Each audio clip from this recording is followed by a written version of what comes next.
नमस्कार। राम राम, सत श्री अकाल प्यारे किसान भाइयों। हमारे किसान देश किसान यूट्यूब चैनल किसान पाठशाला के अंतर्गत सभी किसान भाइयों का भव्य स्वागत, अभिनंदन। रबी फसलों के अंतर्गत किसान भाइयों, आज हम सौंफ की खेती के बारे में बात करेंगे, क्योंकि हनुमानगढ़ जिले की बात करें तो सौंफ की खेती के प्रति किसानों की जागरूकता बढ़ी है। और सौंफ के अंदर किस प्रकार की भूमि चाहिए, कितना बीज चाहिए, फर्टिलाइजर खाद और उर्वरक इसमें कितना, और सिंचाइयाँ कितनी चाहिए। और इस क्रॉप की बात करें तो किसान भाइयों, ये लगभग 180 दिनों की क्रॉप है, पूरे पकने में है वो 6 महीने ले जाती है। तो समय समय पर सौंफ के बारे में हम चर्चा करते रहेंगे, किसानों से भी बातचीत करेंगे। नई क्रॉप है इस जिले के लिए और रबी समय में इसको उगाया जाता है। किसान हमारे साथ जुड़े हुए हैं, उनसे भी बातचीत करेंगे, कितना बीज डाला है। और धीरे धीरे किसान हैं प्लस विभाग है, तो आपस में जब इंटरेक्शन होता है, एक्सपीरियंस होता है, तो धीरे धीरे हम एक नए क्रॉपिंग पैटर्न की ओर चले जाते हैं। किसान हमारे साथ जुड़े हुए हैं, उनसे बातचीत करते हैं। सौंफ की खेती के एक प्रगतिशील काश्तकार हमारे साथ जुड़े हुए हैं, खेती के अंदर बहुत अच्छा इंटरेस्ट रखते हैं और कई स्थानों से इन्होंने, कई एग्रीकल्चर यूनिवर्सिटियों से, केवीके से, विभाग से ट्रेनिंग प्राप्त की है। इनसे बातचीत करते हैं। राम राम जी। राम राम जी। किसान पाठशाला चैनल में आपका स्वागत है। शुभ नाम बताएं अपना। मेरा नाम भोजराज है जी। भोजराज जी, और अपना मोबाइल नंबर बताएं।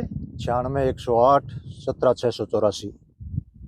कौन से चक में है ये आपकी सौंफ है जो? ये जी 19 SSW रामसरा नारायण ग्राम पंचायत के अंतर्गत है। और किसान से बातचीत करते हैं।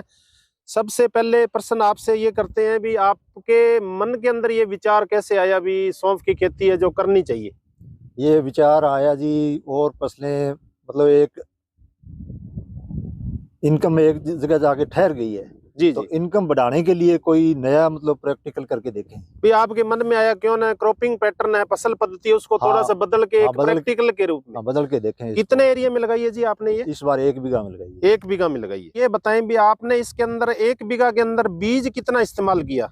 इसके अंदर 600 ग्राम बीज गिरे हैं। 600 ग्राम बीज है। वैसे रिकमेंडेशन की अपने बात करें तो 8 से 10 किलो बीज है वो प्रति हेक्टर की आवश्यकता होती है, लगभग 2 से 2.5 किलोग्राम।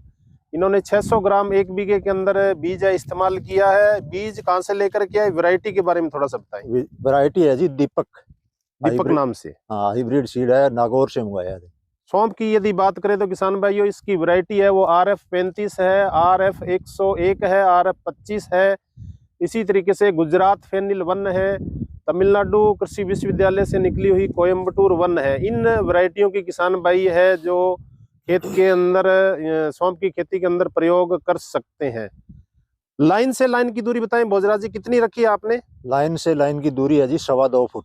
2.25 फुट है। हमारी जो रिकमेंडेशन होती है वो लगभग 45 से 60 सेंटीमीटर है। हमने लाइन से लाइन की दूरी रखनी होती है, तो इन्होंने बिल्कुल एग्जैक्ट दूरी रखी है 2.25 फीट के आसपास। तो अपने ये मान सकते हैं 60 सेंटीमीटर से थोड़ा ऊपर ही है। और पौधों से पौधे की दूरी है वो हमें 20 सेंटीमीटर के आसपास रखनी चाहिए।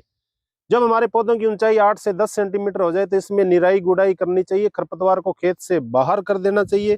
पौधे से पौधे की दूरी है वो हमें 20 सेंटीमीटर रखनी चाहिए, ताकि पौधों को फैलाव के लिए अच्छा स्थान मिले।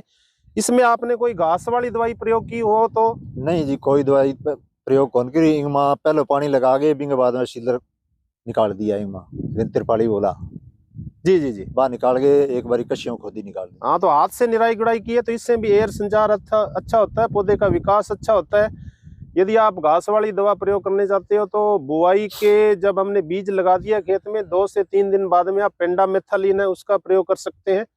खड़ी फसल में यदि हमारे खरपतवार सौंफ के अंदर है तो उसको नियंत्रित करने के लिए गोल नाम से दवा आती है, जो APAC कुल की सभी फसलों में अपने प्रयोग कर सकते हैं। ऑक्सीफ्लोरोफेन है वो प्रयोग कर सकते हैं खड़ी फसल में यदि हमारे खरपतवार हो तो। फर्टिलाइजर के बारे में भोजराज जी बताएं। आपने फर्टिलाइजर, उर्वरक, खादों की बात करते हैं। सबसे पहले आपने इसमें गोबर की खाद का प्रयोग किया होता? हाँ, गोबर की खाद गिरी। कितना यूज किया 1 बीघे में? 2 ट्राली। 2 ट्राली, बहुत अच्छी बात है। हमें लगभग 10 से 12 टन है प्रति हेक्टेयर गोबर की खाद का प्रयोग है करना चाहिए। भूमि हमारी अच्छी जल निकास वाली रेतीली मृदा को छोड़ करके यदि हमारी दोमट मृदा है, ज्यादा यदि हार्ड सॉइल है वहां पर सौंफ की खेती नहीं हो सकती। दोमट मृदा अच्छे जीवांश युक्त वाली मृदा है, भूमि का पीएच लगभग 7 7.5 के आसपास हो तो अच्छी खेती होती है। फर्टिलाइजर के बारे में बताएं, आप कितना इसमें उर्वरक दिया है शुरुआत में? जी नीचे ड्रिल करियो, 1 गट्टो सुपर फास्फेट है और 10 किलो डीएपी मिला के नीचे ड्रिल करी। जी जी। यूरिया का भी प्रयोग किया है? हाँ जी। यूरिया पहले पानी का 15 किलो यूरिया दीजिए, अब दूसरो पानी लगाए 15 किलो अब और दिए। उर्वरकों की बात करें तो किसान भाइयों, हमें बेसल के अंदर 60 किलोग्राम नत्रजन का प्रयोग करना है और 30 किलोग्राम फास्फोरस, यानी बिजाई के समय हमें बेसल में लगभग 30 किलो के आसपास डीएपी देनी है। फिर यूरिया को हमने जो 3 भागों के अंदर बांट लेना है, 25 से 30 किलोग्राम यूरिया है जो बुआई के समय। फिर जब हमारी क्रॉप 55 दिनों की हो जाए तो हमें दूसरी यूरिया का प्रयोग करना है। और तीसरी और अंतिम जो हमारा तीसरा भाग है यूरिया का, वो पुष्प आते समय हमें प्रयोग करना चाहिए। तो हमें बहुत ही इसकी खेती से बेहतरीन परिणाम मिलेंगे। सिंचाई की बात करते हैं तो भोजराज जी बताएं, कितनी सिंचाइयां की है इसमें? 2 सिंचाई करी है जी। 2 सिंचाई की। पहली सिंचाई कितने दिनों पर की थी? 1 महीना। 1 महीना, लगभग आपने 30 दिनों पर सिंचाई की। 30 दिनों में। तो ये हमारी खेत की नमी पर डिपेंड करता है। यदि खेत में पर्याप्त नमी हो तो हमें प्रथम सिंचाई 20 दिन पर करनी चाहिए, दूसरी सिंचाई है वो 50 दिनों के ऊपर, तीसरी सिंचाई 100 दिनों के ऊपर, चौथी सिंचाई है वो हमें 140 दिनों पर, पांचवी सिंचाई है वो हमें 160 दिनों पर, छठी और अंतिम सिंचाई जब हमारी क्रॉप है लगभग 180 दिन के आसपास है, अंतिम सिंचाई 180 दिनों पर करनी चाहिए। तो ये 6 महीनों की खेती होती है किसान भाइयों। तो हमें ये सिंचाइयों का विशेष ध्यान रखना है। और भोजराज जी, जब आपकी सौंफ की बात करें पुष्पन अवस्था पर आ जाती है तो उस समय खेत में नमी की मात्रा को कम न होने दें। बीज उपचार आपने किया हो इसमें?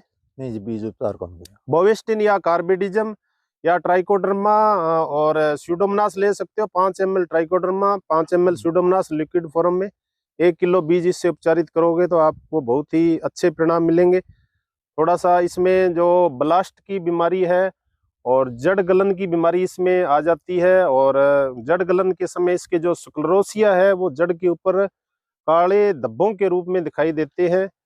तना गलन भी इसमें एक समस्या आ जाती है, साथ साथ में ब्लास्ट है और पाउडरी मिल्ड्यू एक बीमारी आ जाती है, छाछिया, जिसके बारे में अपने नेक्स्ट वीडियो में बात करेंगे। तो ये हमारे साथ किसान भाई जुड़े हुए थे जिन्होंने नवाचार अपनाया है, प्रगतिशील काश्तकार है, बहुत अच्छी खेती करते हैं।